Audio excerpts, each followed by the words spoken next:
In this drawing, we're going to create description key sets and define marker styles and label styles for a few raw descriptions. What description key sets do is they look at a raw description for a point and apply set styles and parameters to those points based on what the description is. So in order to get description key sets, what we have to do is navigate over to the tool space window and go to the settings tab.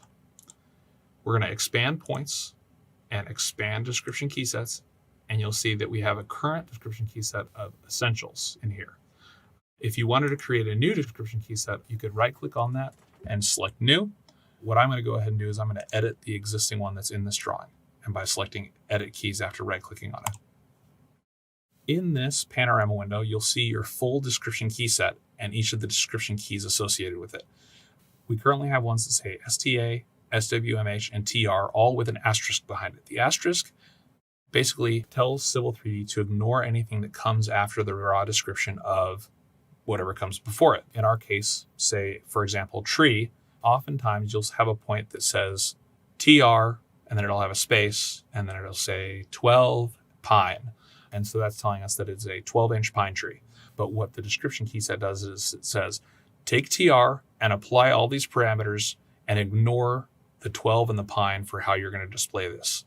Moving on from there, you can force a style, you can force a point label style, so a marker style and a point label style, a format, which is a full description of that point, the layer that you're going to put that point on, and then you can have scale parameters. So like in our 12 tree, 12 is a scale parameter, and 12 would be the first parameter, and you can scale your points based on that parameter, or you can choose not to do that, and it'll be whatever your marker style says that it's going to be for size.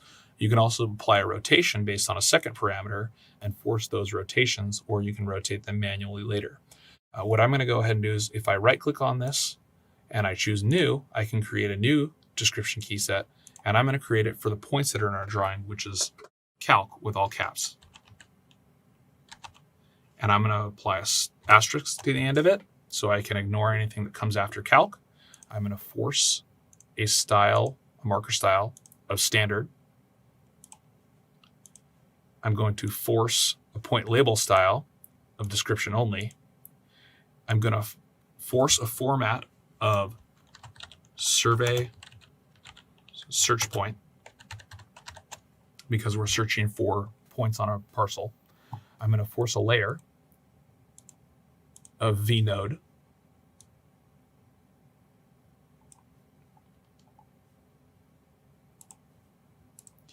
And then I'm going to leave all of my scale parameters and rotation parameters as they currently exist. As you can see, it could take a long time to create a description key set for many points that are inside of a drawing. So if you have a description key in a drawing that you want to port over to this drawing, you can do so by going over to the tool space window and going to this drop down for active drawing settings view. If you drop this down and you choose master view, it will show you all of the drawings that you currently have open inside of Civil3D. So at the top, you can see the file that I'm working in, and lower in here, you can see a file that I have called blank base with description key sets. This description key set, as you can see, is quite larger than the description key set that we have in the current working file. So what I'm going to go ahead and do is I'm going to close this down. I'm going to find my description key set for my blank base with description key sets. I'm going to find essentials, and then what I'm going to do is I'm going to select it, and I'm going to drag it down to the current working file. I'm going to expand that current working file. I'm going to go to points. I'm going to expand points. Then I'm going to go to description key sets, and I'm going to drop it inside of this description key set folder. And what you'll see is I get a warning that I have a duplicate item name. Because I want to overwrite this essentials in my current working drawing, I'm going to go ahead and choose overwrite, and I'm going to select OK. And then if I go into my working file and I change from master view to active drawing settings view, and I go to my points, description key sets, essentials, and right click and edit keys, you'll see all of those description keys that were in my base drawing have been ported over into my current active drawing. So I'm going to go ahead and select OK for this. And The next thing you have to understand is that because you have created a description key set does not mean that the points that are already in the drawing are going to display with that description key set.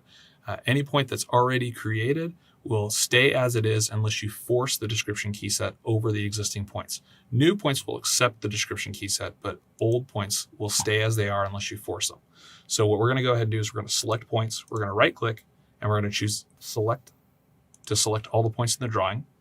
We're going to right click, and inside of this, you'll see apply description key sets. If you select apply description key sets, it will apply the key sets to all the points that are currently selected. So I'm going to choose apply description key sets.